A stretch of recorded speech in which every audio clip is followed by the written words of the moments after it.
यह दिन था 12 अक्टूबर साल 1972 का, जब साउथ अमेरिका के यूरुग्वे देश से एक प्लेन उड़ान भरता है। इसे चिली की राजधानी सेंटियागो जाना था।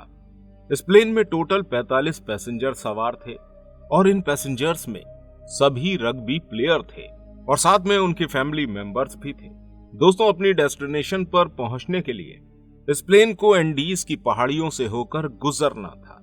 अपने सफर के दौरान इस प्लेन को काफी खतरनाक मौसम का सामना करना पड़ता है, लेकिन इस फ्लाइट के पायलट को इन पहाड़ियों को पार करना बहुत अच्छी तरह से आता था, क्योंकि वो पहले भी यहां से 29 बार उड़ान भर चुके थे। दोस्तों, ये प्लेन लगभग 18,000 एल्टीट्यूड पर उड़ान भर रहा था और धीरे धीरे करके एंडीज की पहाड़ियों को पार कर रहा था। लेकिन थोड़ी ही देर में मौसम और भी ज्यादा खराब हो जाता है और अब बाहर का कुछ भी दिखाई नहीं दे रहा था, जिसकी वजह से पायलट अंदाजा नहीं लगा पा रहे थे कि वो किस जगह उड़ान भर रहे हैं। पायलट को लग रहा था कि वो 1 घंटे में सेंटियागो पहुंचने वाले हैं और 1 घंटे के बाद जब उनको लगा कि वो एंडीज की पहाड़ियों को क्रॉस कर चुके हैं, तब प्लेन को लैंड करने के लिए पायलट ने प्लेन का एल्टीट्यूड कम करना शुरू कर दिया। जैसे ही ये प्लेन नीचे की तरफ पहुंचता है तो पायलट को दिखाई पड़ता है कि अभी भी एंडीज की पहाड़ियां खत्म नहीं हुई हैं। अब इस प्लेन के सामने एक बहुत बड़ी चट्टान मौजूद थी, जिसे देखकर पायलट ने जल्दी से प्लेन को एक बार फिर से ऊपर उठाना चाहा, लेकिन अब काफी ज्यादा देर हो चुकी थी। थोड़ी देर के अंदर ये प्लेन जाकर चट्टान से टकरा जाता है और इसके बीच में से 2 टुकड़े हो जाते हैं। इस दुर्घटना में प्लेन के अंदर मौजूद 45 लोगों में से 12 लोगों की मौत फौरन ही हो जाती है और अब बचते हैं सिर्फ 33 लोग। और जो लोग जिंदा बचे थे उन्हें भी काफी ज्यादा चोटें आई थीं। इसके अलावा उन्हें यह अंदाजा भी नहीं था कि वो किस जगह मौजूद हैं। अब ये सुनसान एंडीज की पहाड़ियों में कहीं पड़े हुए थे। इस जहाज को ढूंढने के लिए रेस्क्यू टीम को रवाना किया गया, लेकिन काफी देर तक छानबीन करने के बाद भी किसी को कुछ हाथ नहीं लगा, क्योंकि ये प्लेन सफेद बर्फ और सफेद कोहरे में पड़ा हुआ था, जिसकी वजह से इसे ढूंढने आई रेस्क्यू टीम को ऊपर से क्रैश साइट का अंदाजा नहीं हो पा रहा था। थोड़ी देर में रात हो जाती है और इस जगह का टेम्परेचर -30 डिग्री पहुंच जाता है। यहां मौजूद 33 लोग इस प्लेन के अंदर जाकर लेट जाते हैं, लेकिन ठंड की वजह से 33 में से 5 लोगों की मौत हो जाती है। अब इसमें सिर्फ 28 लोग ही जिंदा बचे थे। अगले दिन फिर से 11 जहाज इन लोगों को ढूंढने के लिए उड़ान भरते हैं, लेकिन अभी भी ये प्लेन किसी को दिखाई नहीं देता।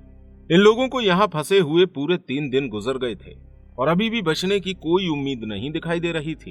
ये लोग यहाँ की बर्फ को पिघलाकर पानी का इंतजाम तो कर लेते थे, लेकिन अब उनके पास खाने के लिए ज्यादा कुछ नहीं था। पूरे 8 दिन तक खोजबीन करने के बाद सर्च ऑपरेशन को बंद कर दिया जाता है, क्योंकि अब ऑफिसर्स ये समझ रहे थे कि इतने दिनों में यहाँ मौजूद लोगों की मौत हो चुकी होगी। दोस्तों, इन लोगों ने ठंड से बचने के लिए प्लेन की सीटों को फाड़कर उसके मटेरियल को अपने कपड़ों में भर लिया था और सीटों के कवर से बर्फ में चलने के लिए जूते भी बना लिए थे, लेकिन अब इनके पास खाने के लिए कुछ नहीं था। लेकिन फिर इन लोगों ने कुछ ऐसा फैसला किया जिसको सुनने के बाद आप सबके रोंगटे खड़े हो जाएंगे। इन लोगों में से कुछ ने बर्फ में पड़े हुए अपने ही फैमिली मेंबर्स और दोस्तों की बॉडी को धीरे धीरे खाना शुरू कर दिया। ये सुनने में जितना खतरनाक लगता है, हम इसकी कल्पना भी नहीं कर सकते कि उन लोगों पर क्या बीत रही होगी। धीरे धीरे करके 8 और लोगों की मौत हो जाती है।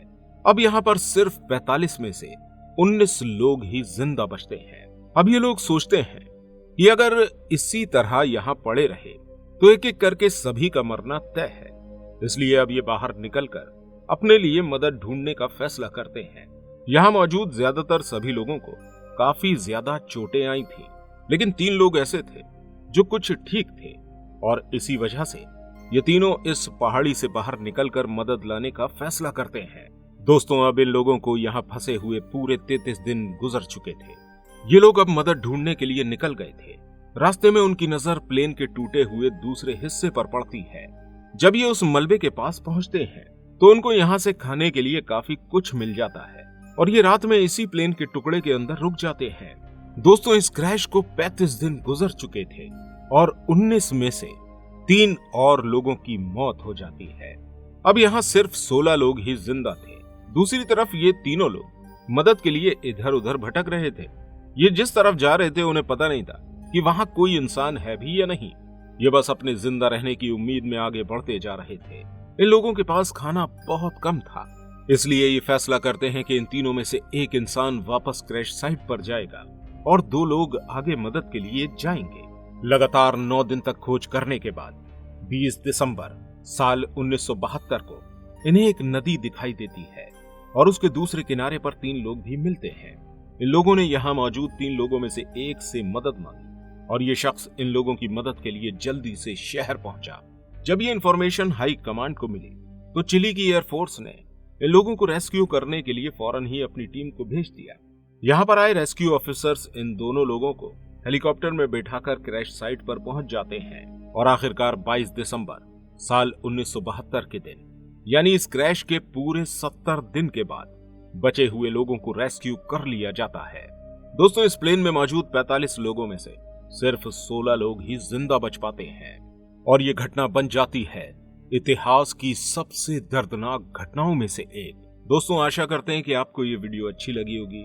अगर आपको वीडियो अच्छी लगी है तो इस वीडियो को लाइक और शेयर जरूर कीजिएगा और अगर आप ऐसी और भी इंटरेस्टिंग वीडियोस देखना चाहते हैं तो हमारे चैनल पर विजिट अवश्य कीजिएगा। हम आपसे वहीं मिलेंगे।